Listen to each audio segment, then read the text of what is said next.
All right, so we're moving to the next thing which we'll actually be discussing. That's under the obstetrics. We left the channel for like 2 days without updating.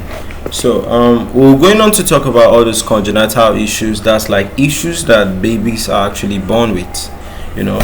So if you born a baby with this, they call it congenital. All right. So this is what is known as a cloacal malformation. Now, if I'm going to explain to you cloacal malformation, like in a student's point of view, cloacal is that part of what the baby that the anus kind of like developed from. Do you understand?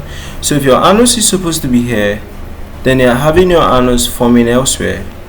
I think that's what is a cloacal malformation. All right. So let's move in. This one, you know. Okay, I didn't actually get it, but you know, it's actually like an anus problem, you know, rectum issue and all, you know. So they said that it's also known as persistent cloaca. It's a complex congenital condition. It affects mostly female infants. Okay, now the rectum, the vagina, the urinary tract, they are not separating.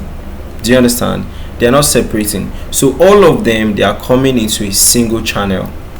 So I actually got it. All right. So that means what? The person's anus, the person's vagina, all of it is one opening. Do you understand? So where the anus is supposed to actually what? To have come out, it's not coming out there. Vagina, rectum, anus, everything is one spot. You understand? So what happens in cloacal malformation? All right, so all these congenital issues, they stem back to when the person was developing. So early in fetal development, the intestines, the genitals, the urinary tract, they are actually what? A single structure called the cloaca. Do you understand? So normally the structure should have actually what? Separated into the urethra, into the vagina, into the what? Anus, before the person actually matures. Do you understand? So in cloacal malformation, it didn't actually separate. Do you understand? So you have everything coming in, okay, under one opening.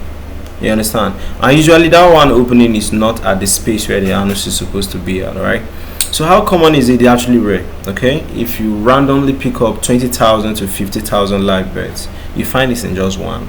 Okay, and it's females. Okay, the condition is random and it's not a genetic issue. All right.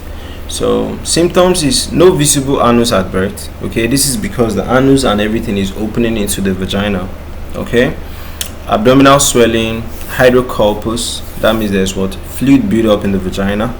All right, kidney and urinary tract issues, of course, you understand. Then usually diagnosed via what? Ultrasound. That's imaging. You want to look at inside the pelvis organ to pick up anything that is wrong, you know. So treatment, surgical reconstruction. Okay, so timing and complexity of surgery depend on the length of, all right, the common channel. Do you understand that? That's the channel that all of them are actually coming into one. All right, if it is short, it's easier to repair. If it's long, it's more complex. All right.